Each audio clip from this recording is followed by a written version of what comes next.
कल जो हुआ था पैराग्राफ अंत में, उसको पढ़ के आगे बढ़ते हैं, जिसमें कहा राजमा ने कि मन है, स्वच्छ है, सरल है, रूप भी है, स्वरूप भी है, फिर भी मन तरसता रूप के निमित्त क्यों? प्रकाश चाहिए, विकास चाहिए। मन प्राण संबद्ध होते सद्गुरु के द्वारा। प्रकाश वाणी का भेदन करता तमस के घनत्व को। और यही भाव लिया गया था कि सद्गुरु की कृपा से मन स्वच्छ है, निर्मल है, बिल्कुल सरल है। यानी मन के साथ जो भी कार्रवाई होनी चाहिए वो हो चुकी। दूसरी ओर रूप भी है। अब वो रूप कौन सा है? वो रूप बाहर का भी है, दिया है परमात्मा ने। वो रूप भीतर का भी है, मन बुद्धि चित्त अहंकार का जो सूक्ष्म रूप है। उसके अलावा जो अपने स्वयं का रूप है वो भी अपने साथ है, वो भी है। किंतु मन स्वच्छ निर्मल सरल होने के बावजूद भी तरसता रहता है, रूप के लिए तरसता रहता है। कौन से रूप के लिए? कभी स्थूल रूप के लिए, कभी सूक्ष्म रूप के लिए, और कभी अपने स्वरूप के लिए। तो तरसता आखिर क्यों है? तरसता इसलिए है क्योंकि प्रकाश नहीं है। सब कुछ होते हुए भी दिखलाई नहीं देता। जो इसके पहले समझाया कि दर्पण भी है और रूप भी है, किंतु प्रकाश नहीं है। एक दूसरे के सम्मुख होते हुए भी एक दूसरे से जुड़े हुए नहीं हैं, एक दूसरे को देख नहीं पाते हैं। उसके लिए चाहिए प्रकाश। तो प्रकाश चाहिए, तभी धीरे धीरे विकास होता है। यानी प्रकाश जैसे जैसे आता है वैसे वैसे चीजें थोड़ी स्पष्ट होने लगती है। और यह प्रकाश जिस तरह बाहर सुबह होती है, सूर्योदय होने के पहले पौ फटती है तो थोड़ा थोड़ा दिखने लगता है, समझ में आने लगता है। और जब पूर्ण प्रकाश हो जाता है, सूर्योदय हो जाता है, तब सब कुछ स्पष्ट दिखलाई देने लगता है। यानी उस प्रकाश का विकास होता है, धीरे धीरे विकसित होता है वो प्रकाश। तो प्रकाश सिर्फ धुंधले प्रकाश से काम नहीं चलता, उस प्रकाश को विकास भी चाहिए। और मन और प्राणों का संबंध जोड़ता है सद्गुरु। किसके द्वारा जोड़ता है? अपनी वाणी के द्वारा। वो वाणी का प्रकाश जब आता है तो जो मन है, जो सतह पर है, अपने आप में तो स्वच्छ और निर्मल है, किंतु फिर भी प्राणों के साथ जुड़ नहीं पाता। स्थूल प्राणों की अनुभूति अपनी जगह है श्वासों के द्वारा, किंतु सूक्ष्म प्राण होते हुए भी उसकी अनुभूति नहीं होती। वो होती है जब वाणी का प्रकाश आता है सद्गुरु की कृपा के माध्यम से। और वो वाणी का प्रकाश, क्या वाणी अपने आप में प्रकाश है? वाणी के भीतर छिपा हुआ है प्रकाश। वो प्रकाश जो प्रेम का है, ज्ञान का है, और उसको लेके आती है वाणी भाव में लपेटकर। तब जब भाव में अनुभव होता है और हमें पता लगे कि ये प्रकाश प्रेम का है या ज्ञान का है, तब जाकर के वो हमारे भीतर जो भी अंधेरा छाया हुआ है, वो जो अंधकार है, कितना भी घने से घना हो, उसका सर्वप्रथम भेदन करता है वो प्रकाश। वो प्रकाश जो वाणी के माध्यम से प्रवेश होता है। पहले मन में उस भाव की अनुभूति होती है, और जब उस भाव की तीव्रता को, उसकी तीक्ष्णता को अनुभव करता है, जिस तरह एक तीर है, वाणी का बाण है, वो चल रहा है, वो कितनी तीव्रता से है, यानी उसकी क्या स्पीड है, और फिर उसकी तीक्ष्णता है, यानी कि कितनी नोकीली है, कितनी चुभती है वो, तब वो वाणी संबंध स्थापित करती है मन का प्राणों के साथ, और यह है सूक्ष्म का संबंध। और किसका भेदन होता है? किसको भेदते हुए, छेदते हुए वो आगे बढ़ता है? वाणी का प्रकाश जो हमारे अंतःकरण में इतना घनघोर अंधेरा छाया हुआ है, उसको बीधते हुए, उसका भेदन करते हुए वो वाणी अंदर जाती है, एक बिजली सी कौंधती है।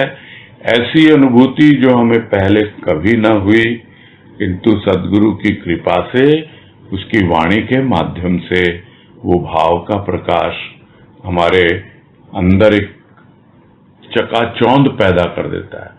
जैसे बिजली चमकती है तो प्रायः होता क्या है, डर जाते हैं हम, वैसे ही समझ नहीं पाते, किंतु जिसने इसके लिए पुरुषार्थ किया है, साधना की है, और जिसका मन स्वच्छ और निर्मल हो चुका, और जिसे रूप और स्वरूप के बारे में कुछ जानने की आवश्यकता है, अनुभव करने की आवश्यकता है, उसी जरूरत महसूस होती है, वही इस अवस्था का अनुभव भी कर पाता है और समझ भी पाता है। आगे कह रहे हैं, अंधकार फौलादी, विच्छिन्न करने के निमित्त अस्त्र बेबुनियादी, नींव नहीं फिर भी महल बनाता प्राणी कल्पना के, फिर ढहाता नींव प्रकाश की, स्व ज्योति की, प्रकाश का अनुपम जाज्वल्यमान ऊर्ध्वमुख स्थिर महल सत्य का। सत्य द्वारा उद्भासित तमस स्वतः होता विच्छिन्न, और जो अंधकार लगता है बहुत ही फौलादी है, यानी इतना मजबूत है। एक तो होता है लोहा और एक होता है फौलाद। वो जो फौलाद है वो भी लोहे की ही औलाद है, यानी लोहे से ही बनता है वो फौलाद। इतना घनत्व होता है और उसकी मेटेलिक क्वालिटी इतनी स्ट्रांग होती है, इतनी बढ़िया होती है कि वो जल्दी से टूटता नहीं, उसका भेदन नहीं हो सकता, उसको तोड़ा नहीं जा सकता, और उसको खंडित करना भी बड़ा कठिन होता है। ऐसा है वो अंधकार, कितना घनघोर है, और उसको हम विच्छिन्न करने के लिए, यानी उसको छिन्न भिन्न करने के लिए, उसको हटाने के लिए, टुकड़े टुकड़े करने के लिए जिस अस्त्र का हम व्यवहार करते हैं, हमको समझ में आ जाता है बहुत घनघोर अंधेरा है, ये फौलादी है। तो उसके लिए हम क्या करते हैं, कौन सा अस्त्र इस्तेमाल करते हैं?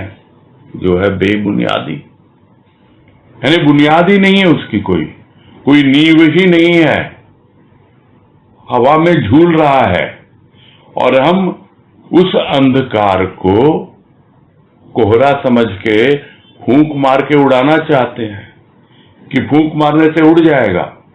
ऐसा नहीं है वो अंधकार। तो हमारी जो कुछ भी चेष्टा होती है वो बिल्कुल निरर्थक जाती है। क्यों? क्योंकि उसको छिन्न भिन्न करने के लिए जो भी हम अस्त्र इस्तेमाल करते हैं उसका कोई बुनियाद ही नहीं है, उसकी कोई नींव ही नहीं है।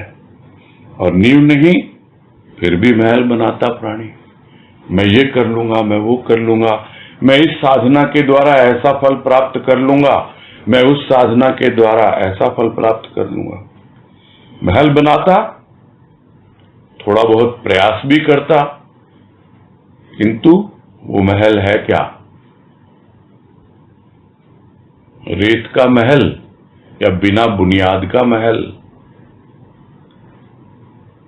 तो क्या उसको ढहाना पड़ेगा? अपने आप ही ढह जाता है। यहां तो मां कह रहे हैं कि ढहाता, सोचता कि नहीं ये सही नहीं बना, ये सही दिशा में मैं नहीं जा रहा हूं, तो अपने आप ही उस कल्पना के महल को ढहा देता है। किंतु जब नींव होती है प्रकाश की, कौन सा प्रकाश? वो प्रकाश जो स्वयं का प्रकाश है। वहां से जब वो प्रकाश प्रकट होता है तो जो स्वयं का प्रकाश है वो बिल्कुल अलग होता है, अनुपम होता है। वो इतना ज्वाज्वल्यमान होता है, उसकी पहचान यहां बता रहे हैं।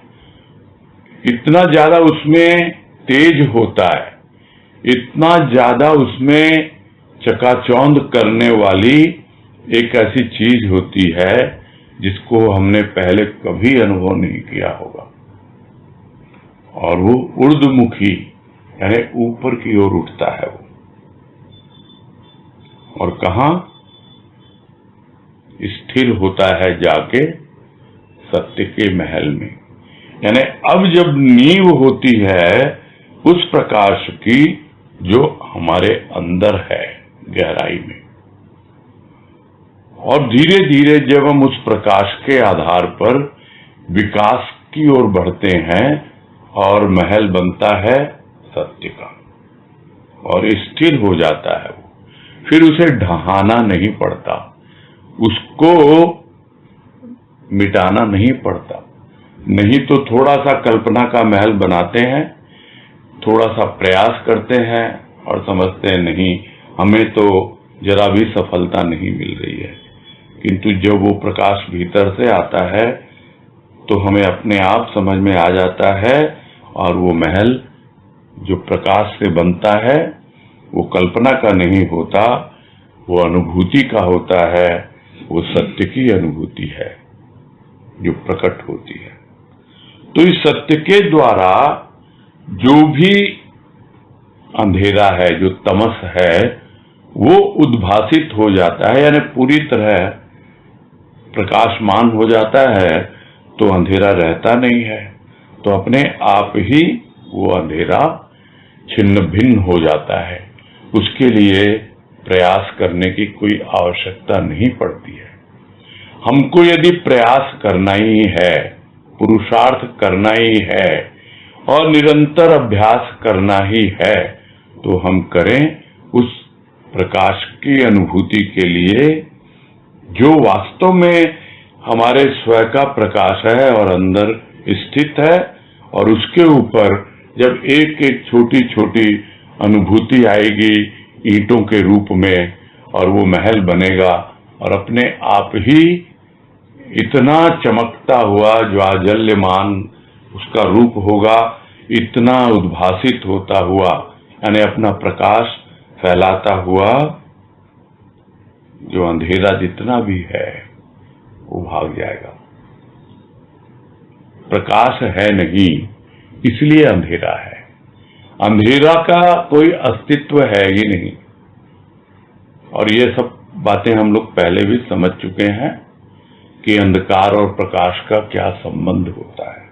तो यहां यही कह रहे हैं कि भले ही कितना भी फौलादी अंधकार हो, वो अंधकार जब स्वयं की ज्योति प्रकट होती है, उसका प्रकाश प्रकट होता है, तो अपने आप ही छिन्न भिन्न हो जाता है। आगे है मन प्रसन्न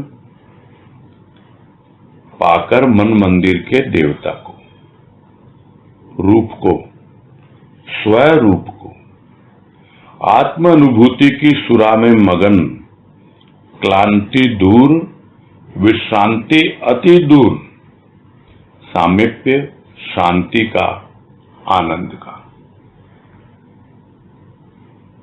अब उसके बाद का आफ्टर इफेक्ट क्या होता है, उस अवस्था को यदि पूरी तरह अनुभव कर ले, उस प्रकाश से जब अंतःकरण ओतप्रोत हो जाए तो क्या अवस्था बनती है, क्या अनुभव होता है? मन प्रसन्न हो जाता है। क्यों प्रसन्न?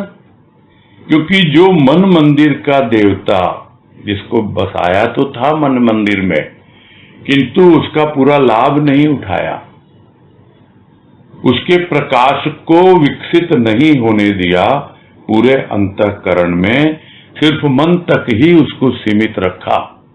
वो भाव जो वाणी लेके आई, उस भाव के प्रकाश को उस सद्गुरु की वाणी के भीतर जो छिपा हुआ, उसको विकसित नहीं होने दिया, इसलिए मन तक ही रहा। किंतु जब आगे बढ़ा प्राणों तक और पूरा अंतःकरण जब प्रकाशित हुआ, तभी मन प्रसन्न हुआ और उस मन मंदिर के देवता का एक ऐसा रूप पाया कि जो उसका स्वरूप ही था। तो मन मंदिर के देवता को, उसके रूप को और स्वरूप को, उसको पाकर के इतनी प्रसन्नता, इतना आनंद कि वो जो अवस्था आत्मानुभूति की अवस्था, और उसको यहां पे कह रहे हैं सुरा में मगन, यानी जैसे कुछ ऐसा पी लिया हो। सुरा यानी शराब, एक नशे की कोई ऐसी वस्तु, कुछ ऐसा पेय पदार्थ वो पी लिया, वो है आत्मानुभूति की सुरा। यानी ऐसा नशा तो कभी चढ़ा ही नहीं, और उसी में मगन, और उसमें मगन तो सारी थकावट दूर, और बीच बीच में जो भी परेशानियां आई, जिस प्रकार से भी थोड़ा सा थक गया, थोड़ा विश्राम लिया, फिर चला, फिर थक गया, यानी यह सब जो विश्रांति के रूप थे, और क्लांति यानी चलता गया तो क्लांत हो गया, थक गया, तो क्लांति दूर हो गई अब, क्योंकि अंतिम अवस्था में पहुंच गया, अब थकने का नाम नहीं। और विश्रांति भी दूर हुई, जो थक हार कर बीच बीच में विश्राम लेता था और फिर चल पड़ता था, फिर क्लांति, फिर विश्रांति, और अब तो विश्रांति अति दूर। अब कौन है समीप? अब समीपता है शांति की, आनंद की, और यही है परम शांति, यही है परमानंद। यानी साधक अपने लक्ष्य तक पहुंच गया। उसका लक्ष्य क्या था? स्वरूप का बोध, आत्मबोध या आत्मानुभूति, कुछ भी नाम दिया जाए, और उस अवस्था तक पहुंच गया, और इतना शांत और आनंद का अनुभव करता हुआ उस आत्मानुभूति के नशे में मगन है। आगे है, पी नहीं जिसने वह करता चर्चा, रचा नहीं जिस रंग से अंग प्रत्यंग, उस रंग का प्रदर्शन केवल हास्यास्पद। जिसने पी ही नहीं वो करता है चर्चा, क्योंकि जिसने पी ली वो क्या बोलेगा, वो तो उसी के नशे में मगन रहता है। ज्यादातर जो बोलते हैं, चर्चा करते हैं, बातें होती हैं, वो कौन सी अवस्था होती है? वो अवस्था होती है जब मीठी मीठी बातें होती हैं। कभी ऑब्जर्व करें हम, अब यहां बात पीने की चल रही है, ये एक ऑब्जर्वेशन है, यानी देखना, ध्यानपूर्वक देखें। स्थूल जीवन में भी जो लोग पीते हैं, बैठते हैं, शुरू में आपस में बड़े प्यार से मीठी मीठी बातें करते हैं, और उसके बाद जब चढ़ने लगती है तो उल्टा सीधा बोलने लगते हैं, और उसके बाद तो बस वो नशे में धुत हो जाते हैं। अब न बोलना, न चिल्लाना, न मीठी मीठी बातें और न शोरगुल। कोई तो इतना ज्यादा उसमें आबद्ध हो जाता है कि गिर जाता है, और कोई लड़खड़ाता रहता है किंतु मुंह से कोई बात नहीं निकलती। और कुछ ऐसे होते हैं जो उस सुरा में मगन रहते हैं, मस्त रहते हैं। क्यों? क्योंकि न तो वो कुछ बातें करते हैं, मीठी मीठी बातें, और न ही शोरगुल करते हैं, और आराम से उसी में मगन रहते हैं। तो जिसने पी नहीं ना, और तो पीने का ढंग नहीं आया, वही करता है चर्चा। बड़ी प्रारंभिक अवस्था होती है ये। और जिस दिन रच गया पूरी तरह से उस रंग से, वो रंग जो उस पे चढ़ गया, आत्मानुभूति का रंग, तब क्या है? तब कुछ चर्चा करने की आवश्यकता नहीं। वो चर्चा नहीं कहलाती, वो अपने आप प्रकट होती है। उसको बोलने की, कहने की कोई आवश्यकता नहीं होती। किंतु रचा नहीं जिस रंग से अंग प्रत्यंग, और उस रंग का कोई प्रदर्शन करे, दिखावा करे और बताए कि मेरे को तो आत्मानुभूति हो गई, तो कितने लोग समझ पाते हैं? हास्यास्पद होता है वो। थोड़ा भी कोई समझने वाला होगा वो समझ जाएगा। और ऐसा व्यक्ति जो पिए बगैर ही पीने की एक्टिंग कर रहा है, तो हंसी नहीं आएगी लोगों को। जिसको आत्मानुभूति हुई नहीं और वो आत्मानुभूति का ढोंग कर रहा है, तो बड़ी हंसी आती है। वो तो केवल हास्यास्पद है।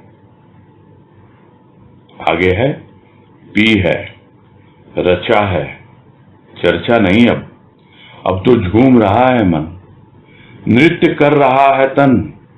हस्ती थी तो था प्रदर्शन, हस्ती मिटी मस्ती में। अब हस्ती की क्या हस्ती कि करे प्रदर्शन। और जिसने वास्तव में पी है और तरीके से पी है, तो वो रच गया पूरी तरह, उसी में पूरी तरह रच पच गया, उस नशे में पूरी तरह सराबोर हो गया। वो चर्चा नहीं करता, वो तो झूम रहा उसका मन और नृत्य कर रहा है उसका तन। और कोई दिखावा भी करते हैं, नृत्य करके झूमने की भी एक्टिंग करते हैं, वो अलग बात। किंतु वास्तव में जिसने पी है वो अपने आप में मस्त है, अपने आप में मगन है। जब तक हस्ती थी यानी होश में था वो, तब था प्रदर्शन। अपनी हस्ती थी यानी अपने आप को कुछ समझता था, इसलिए वो अहंकार ही था जो प्रदर्शन करता था, दिखलाता था कि देखो मैंने पी है, मुझे हो गया आत्मबोध। नहीं तो क्या कोई बोलने आता है? क्या कोई उसकी चर्चा करता है? तो जब तक अपनी अहंकार की स्थिति है तभी तक प्रदर्शन। हस्ती मिटी मस्ती में। अब मैं की कोई बात ही नहीं है। जो असल में इस तरफ पी लेता है ना प्रभु के प्रेम की मदिरा, उस आत्म अनुभूति की मदिरा, उसका जीवन बिल्कुल बदल जाता है।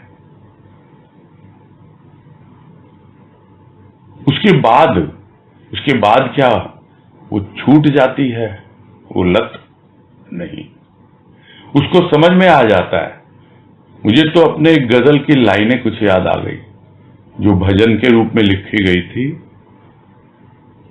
क्योंकि इसी से संबंधित है इसलिए याद आ गई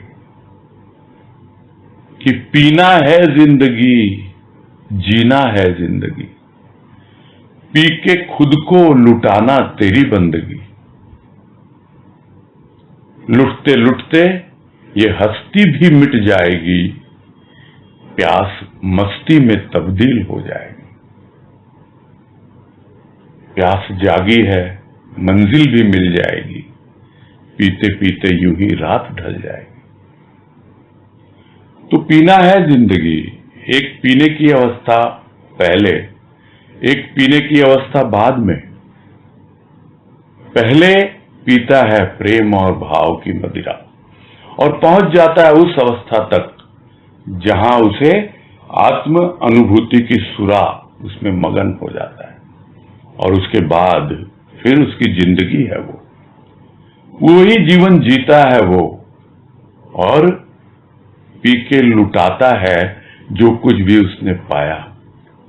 खुद को लुटाता है, अपनी खुदी को लुटाता है, जो कुछ भी है उसका वो सब कुछ अपने आप लुट जाता है, और लुटते लुटते ये हस्ती भी मिट जाती है, और वो फिर पूरी तरह मस्त जीवन, एक वास्तव में जिसे कहें अंदर से वो फकीर हो जाता है, उसका अपना कुछ नहीं।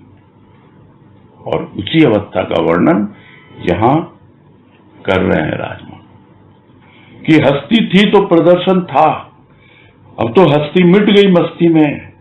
अब हस्ती की क्या हस्ती कि वो कुछ दिखावा करे, कुछ प्रदर्शन करे, है ही नहीं। अब वो जो झूठी मैं थी वो तो है ही नहीं, अब मिट गई वो तो।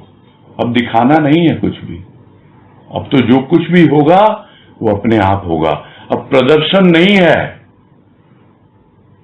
इसके ऊपर भी भजन की एक लाइन है दर्शन ये तेरा प्रदर्शन नहीं है वाणी का वर्तन प्रवर्तन नहीं है। ये दर्शन एक ऐसा दर्शन है कि इसमें कोई प्रदर्शन नहीं है।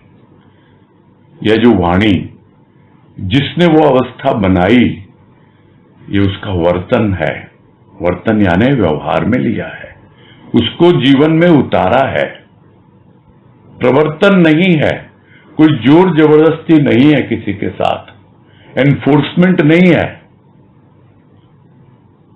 तब मालूम पड़ता है अब हस्ती की कोई हस्ती नहीं है, नहीं तो उस हस्ती के साथ एनफोर्समेंट करना पड़ता था, जोर जबरदस्ती करनी पड़ती थी कि भाई देखो ये नियम कायदे कानून है, भाई मानो, तुम सही दिशा में आगे बढ़ो, अहंकार, नहीं तो तुम्हारी मुश्किल हो जाएगी।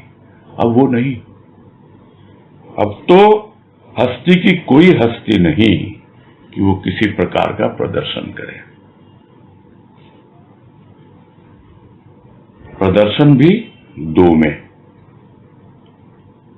एक मैं, अन्य तू, अन्य दर्शक, मैं प्रदर्शक। प्रशंसक मैं ही नहीं, तू भी नहीं। कौन प्रदर्शक, कौन दर्शक, कैसे हो प्रदर्शन? होता दर्शन तुझ में मेरा, मुझ में तेरा, मिलन दर्शन में ही द्वंद्व का अंत संभव।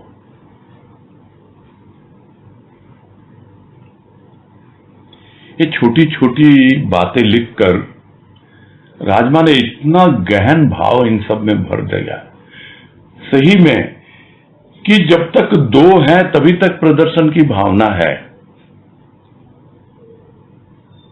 दो से 100 भी हो सकते हैं, जो बात पहले भी आई, किंतु जब एकत्व आ जाता है, एक हो जाता है, तब कौन किसको दिखाएगा? तो प्रदर्शन भी दो में है, और वो दो कौन है? एक मैं हूं और दूसरा तू है। यानी पहले अपनी बात करेगा, उसके बाद दूसरे की बात करेगा। दूसरा कौन? दर्शक। तो वो दर्शक किसको चाहिए? वो दर्शक चाहिए प्रदर्शक को। जो प्रदर्शन करना चाहता है वो है प्रदर्शक। तो उस प्रदर्शक को दर्शक चाहिए, अन्यथा वो किसको प्रदर्शन करेगा? तो दूसरा जो है वो है दर्शक, और पहला जो है यानी मैं जो हूं, मैं हूं प्रदर्शक। किंतु जब प्रशंसक ही नहीं, मैं ही नहीं, जब प्रशंसा का भूखा नहीं मैं, तो फिर मेरी मैं है कहां? प्रदर्शन क्यों करता है कोई? इसलिए करता है कि उसकी प्रशंसा हो। प्रदर्शन में छिपी हुई है प्रशंसा की भावना, और इसीलिए वो ढूंढता है कोई मिले उसके सामने मैं प्रदर्शन करूं। जब प्रशंसक मैं ही नहीं और तू भी नहीं, तू भी प्रशंसा नहीं चाहता और मैं भी प्रशंसा नहीं चाहता, तो दोनों ही प्रशंसक नहीं जब, तो फिर कौन तो दर्शक और कौन प्रदर्शक? तो कौन तो दिखाने वाला है, कौन देखने वाला है कि नहीं? तो ऐसे में कैसे होगा प्रदर्शन? हो ही नहीं सकता। यानी यह जो प्रशंसा की भावना है उसको समझना बहुत जरूरी है, और वो अगर भीतर से मिट जाए तो फिर कोई नहीं है। ये बाद की अवस्था है। जब दिखाने का मस्त हो गया ना, तो प्रदर्शन की क्या आवश्यकता है? मस्त में रहो, हस्ती का प्रदर्शन करने की क्या आवश्यकता कि मैं भी कुछ हो गया? नहीं, वो प्रशंसा, जिसको बाबा ने भी कहा एक वाणी में कि प्रशंसा से बचना बड़ा कठिन, यहां तक कि ज्ञानी के लिए भी। ज्ञानी कामना वासना से तो बच जाता है, किंतु प्रशंसा से बचना बहुत कठिन। तो यही अवस्था बता रहे हैं कि ज्ञान हो गया, आत्मज्ञान हो गया, आत्मानुभूति हो गई, किंतु फिर भी प्रशंसा की चाह होगी, तब प्रदर्शन की चाह आएगी ही आएगी। और यदि प्रशंसक मैं ही नहीं, तू भी नहीं, तो फिर किसके सामने प्रदर्शन? कौन प्रदर्शक और कौन दर्शक? है ही नहीं। तो होता दर्शन तुझ में मेरा, मुझ में तेरा। अब तो क्या है, एक दूसरे में ही एक दूसरे का दर्शन होता है। तुझ में मेरा दर्शन होता है और मुझे तेरा दर्शन होता है। जब मैं तुझे देखता हूं तो लगता है कि मैं अपने आप को ही देख रहा हूं, और जब मैं अपने आप को देखता हूं तो लगता है मैं तुझको देख रहा हूं। यानी अब दोनों एक दूसरे से ओतप्रोत हो गए। तो यह जो मिलन है उसका दर्शन हो गया। तो इस मिलन दर्शन में ही द्वंद का अंत संभव। यहां द्वंद से भाव कोई विचारों का द्वंद नहीं है, यहां द्वंद से भाव है द्वैत का, दुई का। यानी दो हैं, तू और मैं। उन दोनों का अंत कहां होता है? जब दोनों आपस में मिल जाते हैं। और मिलन दर्शन में, यानी उस मिलन का आपने दर्शन कर लिया, तू मैं में मिल गया, मैं तू में मिल गया, तब जाकर उस द्वंद का अंत संभव है। यानी दुई मिटने की संभावना है। आगे है, द्वंद था जब बंद थे पट हृदय के। पट बंद क्योंकि कपट, मन में कपट, क्योंकि भाव दो का। तो दो का भाव उसी को क्लियर कर रहे हैं। दो का भाव था, उसको द्वंद कहा। दुई थी, तू था, मैं था, और इतना ही नहीं, पट बंद थे हृदय के, बंद ही नहीं थे, कपट भी था, और उस कपट ने ही हृदय के पट बंद किए थे। और वो कपट आया कहां से? वो कपट आया दुई से, दो के भाव से।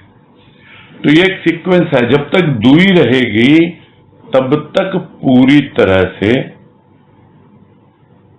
आत्मज्ञान नहीं होगा। वहां से शुरू होता है एक कपट। कपट क्या है? मैं कुछ और दिखा रहा हूं, तुम कुछ और दिखा रहे हो।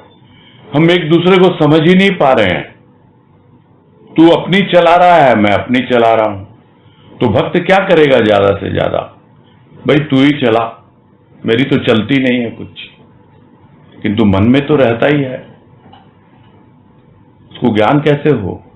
अभी भी उसका अस्तित्व है। जब तक दोनों एक धरातल पर नहीं आते, जो पहले भी कहा कि यदि हम उसको समझेंगे कि वो आसमान में कहीं रहता है, तो फिर हम उसको मंदिर उंदिर इधर उधर ढूंढेंगे। और भीतर में भी मान लिया तो भी कहां है? मन में। अभी मन में तो कपट है, तो पट बंद है अभी मन के, हृदय के, और दो का भाव भी बना हुआ है। आगे है द्वंद, हृदय पर साम्राज्य असुर का। असुर का अर्थात तमस का। देव परतंत्र संग्रह करते असुर की प्रसन्नता के निमित्त आसुरी भाव। अप्रिय दृश्य, अप्रिय श्रवण, अप्रिय वचन द्वारा आक्रांत हो हृदय अधिक से अधिक तमसाच्छन्न। दानव शासक, देव द्वारपाल, अशांति क्यों न हो। देव और असुर का उदाहरण लेकर, यानी दैवी जो हमारी वृत्तियां हैं और दूसरी आसुरी वृत्तियां हैं। तो द्वंद्व कब आता है? इन दोनों में ही आता है। और इसलिए आया क्योंकि हृदय पर साम्राज्य था असुर का, और उन असुरों ने ही कपट पैदा किया, पट बंद कर दिए हृदय के, और कहां बैठा दिया देवों को? द्वारपाल बनाकर बैठा दिया। यानी उस पट के, उस द्वार के बाहर उनकी ड्यूटी लगा दी, बस तुम तो यहीं बैठो। और स्वयं क्या करने लगे असुर? वो साम्राज्य हृदय पे स्थापित करके बैठ गए। तो असुर है कौन? वो असुर हैं तामसी भाव, तामसिक विचार, तमोगुण। तो असुर अर्थात तमस का पूरी तरह हृदय पर साम्राज्य था, अंधकार का। और जो देव, वो तो उनके परतंत्र हैं, कुछ नहीं कर सकते क्योंकि उनका साम्राज्य है। और वो करते क्या? फिर क्या काम दे दिया देवों को कि भाई उन असुरों की प्रसन्नता के लिए आप तो आसुरी भावों का संग्रह करो। जो भी तामसिक वस्तुएं, तामसिक भाव विचार अपने तमोगुण को बढ़ाने के लिए, इन्हीं सब के निमित्त जीवन व्यतीत करता है प्राणी। क्योंकि उसके देव जो हैं वो तो बंधक बना लिए गए हैं, और उनको यह काम दे दिया गया कि भाई तुम तो प्रसन्नता के लिए जो हृदय पर असुर साम्राज्य कर रहे हैं, जो आसुरी भाव, जो तमस से पूरी तरह तमोगुण से आच्छादित है, उनको प्रसन्न करने के लिए तुम ये सब चीजें एकत्रित करो। तो फिर क्या मिलेगा प्राणी को? जो भी दृश्य मिलेगा देखने के लिए अप्रिय, अप्रिय दृश्य देखता है, वैसे ही सुनता है, और फिर जब बातें करता है तो उन्हीं की बातें करता है। तो जो देखेगा सुनेगा वही तो उसके वचनों में आएगा।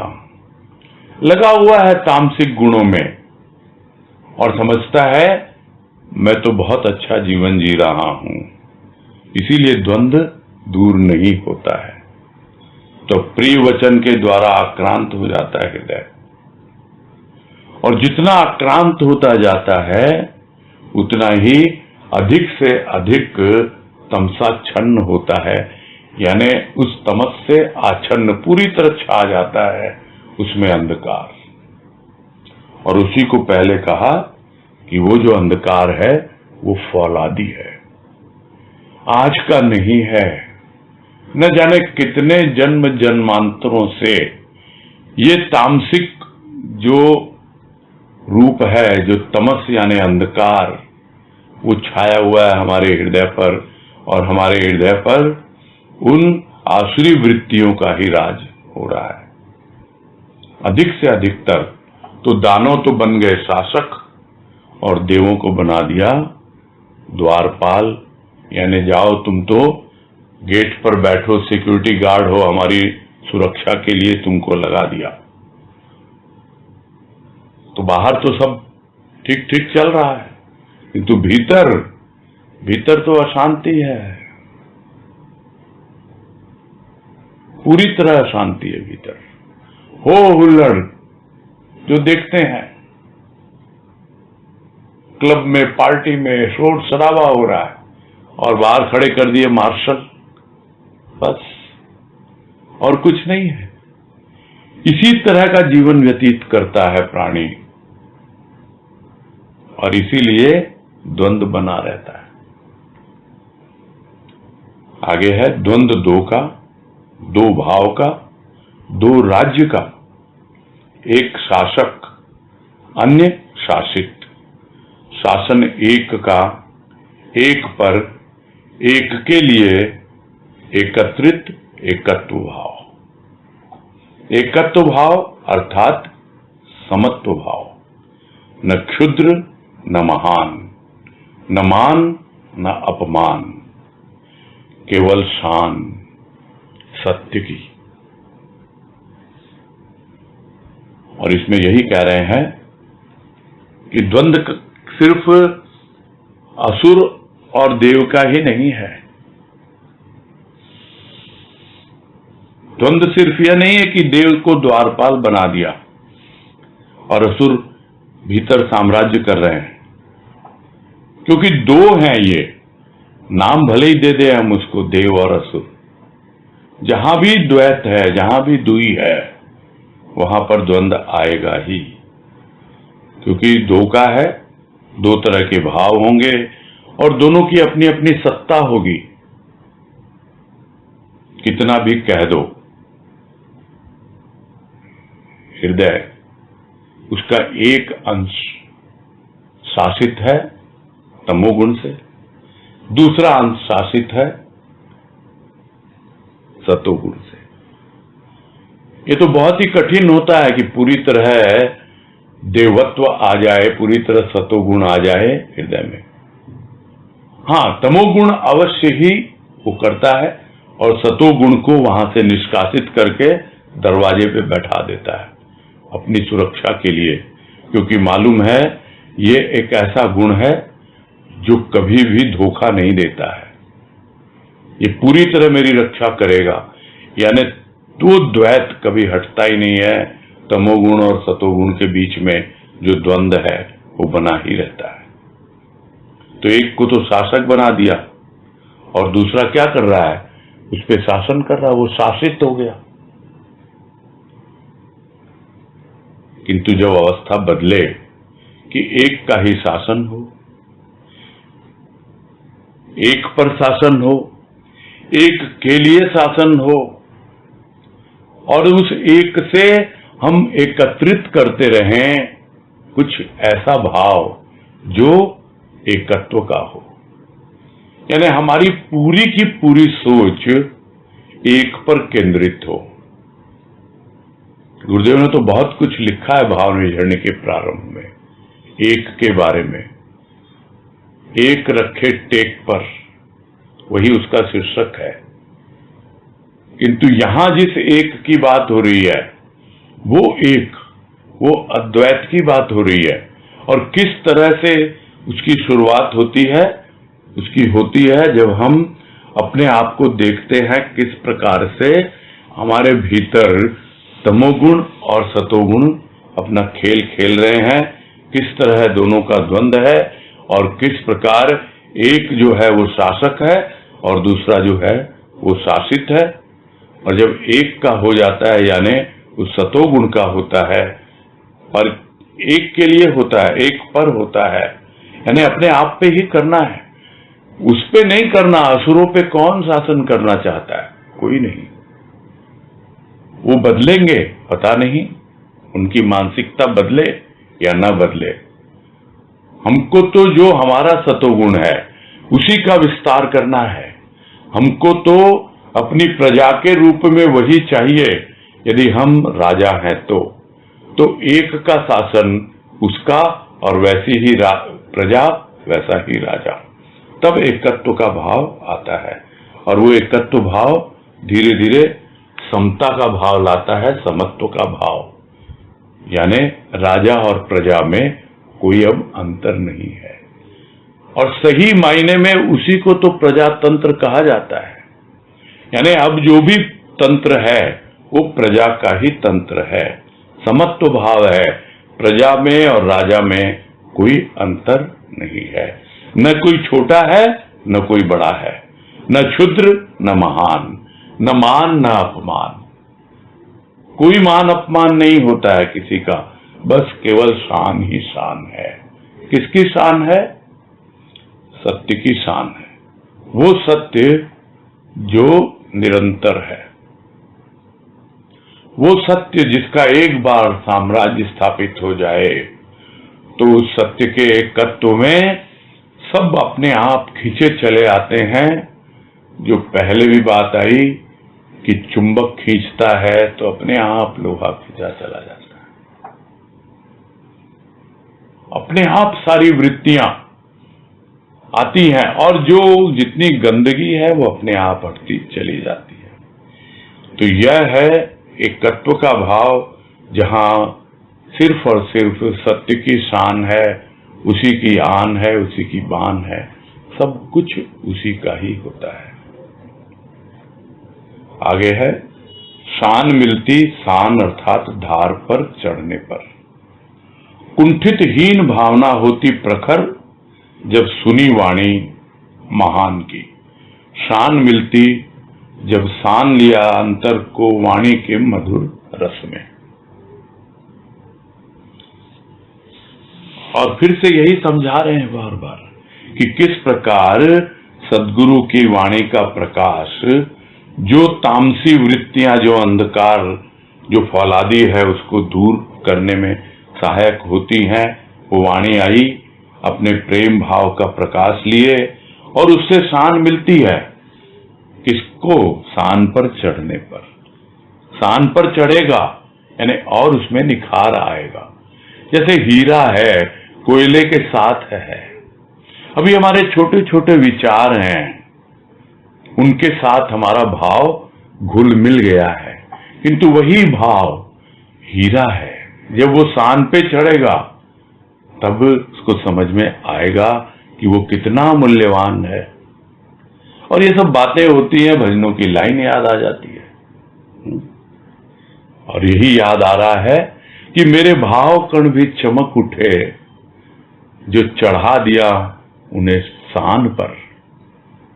अपनी ही शान को जानकर अब आया इनमें निखार है।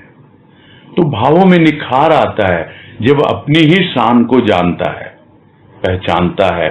और वो शान कब मिलती है? जब शान पर चढ़ता है वो भाव। और वो भाव आया कहां से? वो भाव आया सद्गुरु की वाणी से। तो जितनी भी कुंठित हीन भावना थी वो दूर होती गई और अपने यहाँ प्रखरता आती गई, अपने यहाँ पे चमक आती गई भीतर उस वाणी के द्वारा। वो वाणी जो सुनी सद्गुरु की, जो महान की वाणी है, सीधे लोग कहते हैं आकाशवाणी है, बोलने के लिए है।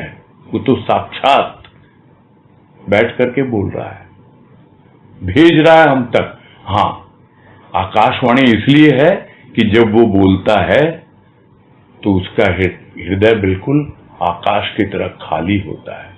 और यदि हमारा हृदय भी आकाश की तरह खाली हो तो अवश्य ही हम उस वाणी का लाभ उठाते हैं, उसकी गूंज को अनुभव करते हैं। जिसको गुरुदेव ने कहा एक वाणी में कि वाणी गूंजती है यदि श्रोता का दिल खाली हो। और यहाँ कह रहे हैं राजमा कि जब उसकी वाणी सुनी तो इतना शान पे चढ़ गया वो भाव, अपने आप अपनी शान को पाने लग गया। और शान मिलती जब शान लिया अंतर को वाणी के मधुर रस में। तो एक ओर तो वो ज्ञान देता है, चमक देता है, और दूसरी ओर अपने प्रेम के मधुर रस में, अपने प्रेम के कुछ ऐसे हमको सराबोर कर देता है प्रेम के द्वारा, बस हम उसमें सन जाते हैं, तभी हमको शान मिलती है। तो शान दोनों तरह से आती है, एक सनने से, उसके मधुर रस में जो प्रेम का है, और दूसरा शान आती है शान पर चढ़ने पर, जो उसके ज्ञान की है, जो प्रखरता लेके आती है और हमारे भाव में और तीक्ष्णता और पेनिट्रेशन और गहराई लेके आती है। तब हमको पता लगता है कि हाँ भाई, ये शान किसकी है? ये शान है उस भाव की, जो उस वाणी के द्वारा, सदगुरु की वाणी के द्वारा हमें अपने हृदय में अनुभव में आ रहा है।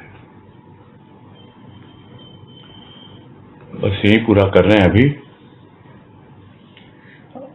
आगे बढ़ने से पहले एक छोटी सी बात रखनी है, और वो यह है कि कल जैसे होली का उत्सव है, आज होली पूजन होगा, मंगलाई जाएगी होली, और कल होली खेलते हैं लोग। लेकिन इस बार तो जो अवस्था है वो हमको पता ही है। पिछली बार कोरोना का आगमन हुआ होली के बाद, और इस बार इसी कोरोना काल में, और वो भी तब जबकि कोरोना फिर से अपना रूप दिखलाने लगा है, तब होली में जो भी, एक ओर तो सरकार का दिशा निर्देश है और दूसरी ओर हमको भी अपनी सुरक्षा के प्रति जागरूक रहना है। खैर, यह तो अपनी जगह है। यहाँ सिर्फ इतना ही जानना है कि कल कितने लोग चाहते हैं कि ब्रेक लिया जाए होली मनाने के लिए। जो चाहते हैं ब्रेक लिया जाए वो अपना हैंड रेज करें ताकि मालूम पड़े, और जो चाहते हैं कि नहीं ब्रेक न लिया जाए तो फिर हैंड रेज की आवश्यकता नहीं है। यानी अगर हैंड रेज नहीं आया तो यही मानेंगे कि भाई ब्रेक कल नहीं लेते हैं, और यदि ब्रेक लेना है तो हैंड रेज करें ताकि स्पष्ट हो जाए कि मेजॉरिटी किस ओर है। बस यही एक है। ठीक है, समझ में आ गई बात? तो अभी 2 मिनट का समय लेते हैं हैंड रेज के लिए। ये हैंड रेज कोई क्वेश्चन के लिए नहीं है, कोई जिज्ञासा के लिए नहीं है। ये हैंड रेज है कि कल हम चाहते हैं कि ब्रेक लें। अगर हम ब्रेक लेना चाहते हैं तो हैंड रेज करेंगे, और नहीं लेना चाहते हैं तो हैंड रेज की आवश्यकता नहीं है।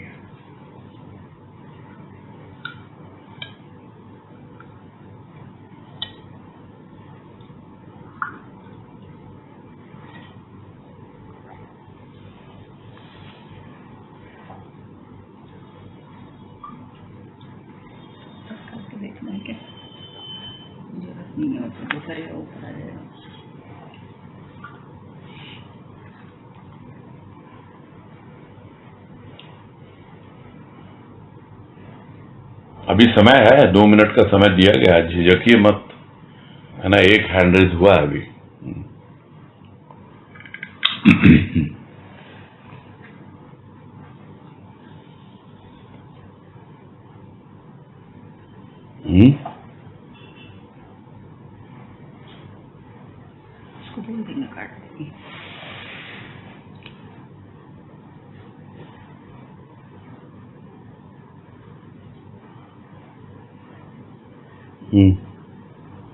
सब चाहते हैं कि हो सत्संग, सब चाहते हैं कि हो सत्संग।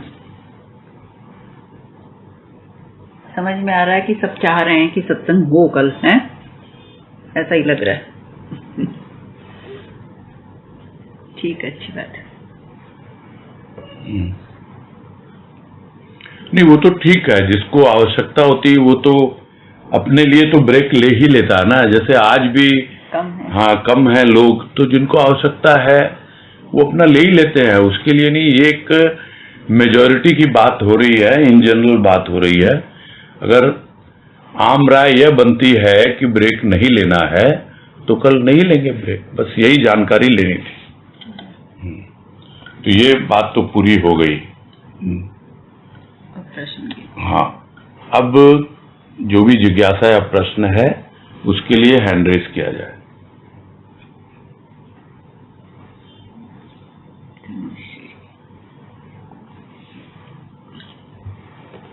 हाँ तनुश्री, बोलो।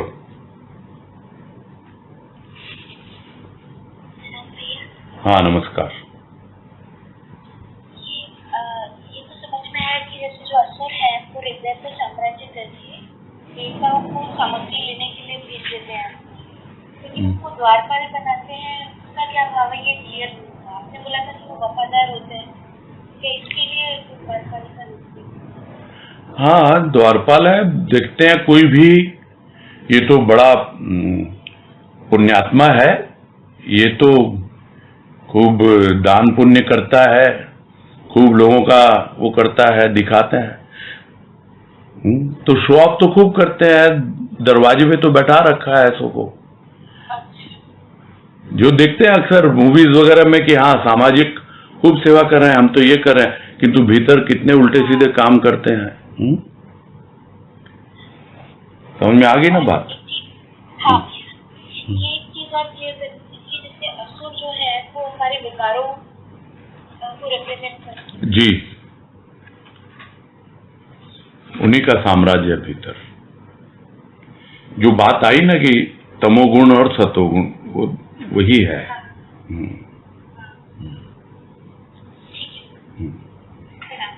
हरिओम। हाँ नेक्स्ट शकुंतला झुंझुनवाला। हरिओम भैया, हरिओम। हाँ हरिओम, बोलिए। ये कल का एक है, मेरे को समझ में नहीं आया भैया। यथार्थदर्शी व्रत में आवृत नहीं होता, वह अनावृत करता तथ्य को, व्रत को। पिछले लेख में है क्या? नहीं इसी में है ना? अच्छा हाँ इसी में भैया, ये आज आपने पढ़ा उसके ऊपर का ही है। आपने मन स्वच्छ से चालू किया। अच्छा, यथार्थदर्शी के ऊपर पूछ रहे हो आप? हाँ जी, हाँ जी, हाँ जी। हाँ, तो यथार्थदर्शी वृत्त में आवृत्त नहीं होता, वह अनावृत्त करता तथ्य को, वृत्त को। यथार्थ दर्शन ही सत्य दर्शन, प्रेरणा देता विभाजन की नहीं संगठन की। तो आप पहली लाइन समझना चाह रहे हो इसमें, है ना? जी जी हाँ। तो यथार्थदर्शी यानी जिसको वास्तविकता का अनुभव हो गया, जो यह समझ लिया कि भाई अनुराग ही जो है वो वास्तविक वैराग्य है, क्योंकि पिछले जो पैराग्राफ की अंतिम लाइन यही है कि अनुराग ही वास्तविक वैराग्य। तो उसको समझ में आ गया और उसने यथार्थ का दर्शन कर लिया, उसको यथार्थ का अनुभव हो गया। यहाँ दर्शन से मतलब अनुभव से है, तो यथार्थ की अनुभूति हो गई। फिर वो किसी घेरे में अपने आप को नहीं बांधता, यानी किसी वृत्त का मतलब घेरा, आवृत्त मतलब बांधता। तो वो अब किसी घेरे में अपने आप को नहीं बांधता, नहीं तो उसके मन में, और वो सब बताए कैसे कैसे वृत्त हैं, मन के अपने वृत्त हैं, ज्ञान के कर्म के अपने वृत्त हैं, वैराग्य के अनुराग के अपने वृत्त हैं। तो इस तरह से वो बटा हुआ खंडित मन रहता है उसका, किंतु जब उसको यथार्थ का पता लग जाता है, वास्तविकता का पता लग जाता है, तो फिर वो इसमें बंधता नहीं है, बल्कि वो जो तथ्य उसने अनुभव किया उसको वो प्रकट करता है बाकी लोगों के सामने। अनावृत्त कर्ता का मतलब क्या होता है कि जो चीज आवरण में है, पर्दे में है, वो पर्दे को हटा करके उस तथ्य को बाकी लोगों को भी अवगत कराता है, बताता है कि ये तथ्य है, यानी ये वास्तविकता है, और ये वृत्त है, ये घेरा था, इस घेरे में मैं फंसा हुआ था और आज मैं उसको उघाड़ करके तुमको दिखला रहा हूं, बतला रहा हूं, एक एक आवरण किस तरह से दूर किए जाते हैं। ठीक है? हाँ हाँ समझ गया, बहुत अच्छा लगा। हरिओम। हाँ हरिओम। हरिओम। हाँ जी हरिओम। ठीक है, पूरा करते हैं अब।